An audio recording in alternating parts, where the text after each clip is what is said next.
High school pa lang ako noon nang pumanaw ang tito ko, na siya ring ninong ko at kapatid ng tatay ko. Malapit kami sa kanya, kaya nang mawala siya, ramdam na ramdam ang lungkot sa buong pamilya. Dahil mahal siya ng lola ko, hiniling niyang sa bahay namin siya iburol.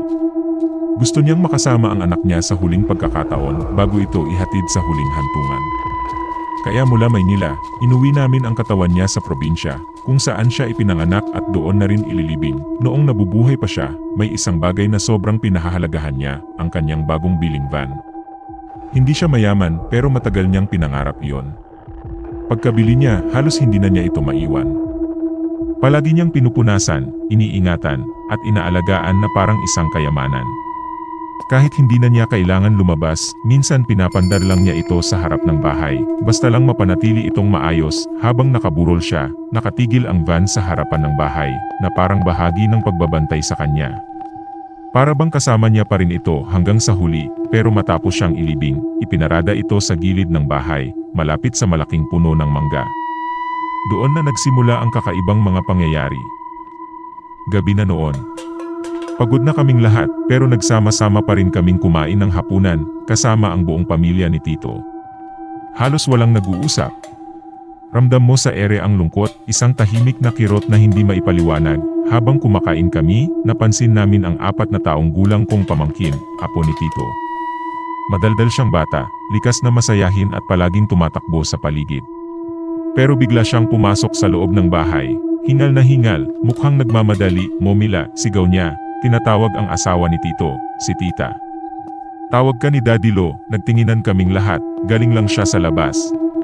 Kanina lang, naglalaro siya sa paligid ng van. Pero ngayon, hinahatak niya si Tita.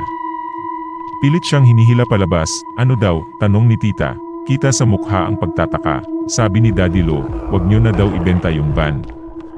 Malulungkot daw siya, sabi ng bata, walang pag-aalinlangan. Biglang nanlamig ang paligid, nagkatitigan kaming lahat. Paano nalaman ng bata iyon? Kanina lang, habang kumakain kami, napag-usapan namin na ibenta na lang ang van. Ang dahilan, una, masyadong masakit para sa pamilya ang makitang nakaparada ito sa harap ng bahay. Puno ito ng alaala ni Tito. Pangalawa, wala namang gagamit nito.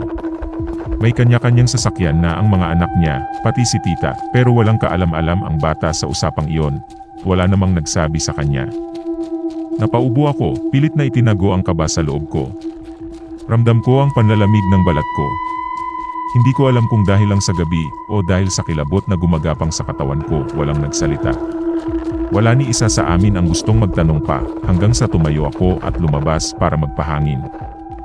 Paglabas ko, bumungad sa akin ang malawak na langit, punong-puno ng bituin. Isa ito sa mga gusto ko sa probinsya, walang matataas na gusali, walang sagabal sa tanawin. Malamig ang simoy ng hangin. Tahimik. Pero kahit hindi ko gustuhin, parang may bumibigat sa paligid ko. Habang nakatingala ako, may naramdaman akong kakaiba, hindi tunog, hindi boses, pero isang malakas na pakiramdam, parang may bumubulong sa isip ko. Isang hindi maririnig pero malinaw na mensahe, lumingon ka. Hindi ko alam kung bakit, pero sumunod ako. Dahan-dahan akong lumingon sa gilid ng bahay, kung saan nakaparada ang van ni Tito, at doon, nanigas ang buong katawan ko. May aninong nakatayo sa likod ng van. Malaki. Matipuno. Malapad ang balikat, siya iyon, wala itong mukha, pero hindi ko kailangang makita ang detalye. Alam kong siya iyon, si Tito lang ang may ganoong pangangatawan sa pamilya namin, matangkad, bilugan ang katawan, at may presensyang hindi mo maipagkakaila. Napakapit ako sa dibdib ko. Hindi ko alam kung tatakbo ba ako papasok o mananatili lang akong nakatayo, pero hindi siya gumalaw, tahimik lang siyang nakatayo roon, para bang bantay na hindi maiwan ang minamahal niyang sasakyan. Kinabukasan, hindi ko na napigilan. Ikinuwento ko sa pamilya ko ang nakita ko, hindi ako nag-iisa. Dalawa sa mga pinsan ko rin ang may nakita noong gabing iyon, pareho kaming naniniwala, ayaw ni Tito na ibenta ang van niya. Kinausap ni Tita ang pamilya. At hindi na nila itinuloy ang pagbebenta, sa halip, iniwan nila ito sa bahay namin, nakaparada sa parehong lugar kung saan huli siyang nakita. Para bang ito ang naging munting alaala niya, isang bagay na iniwan niya na alam niyang hindi kailanman mawawala, at mula noon, wala nang bumalik na anino sa likod ng van, baka dahil naging panatag na rin siya.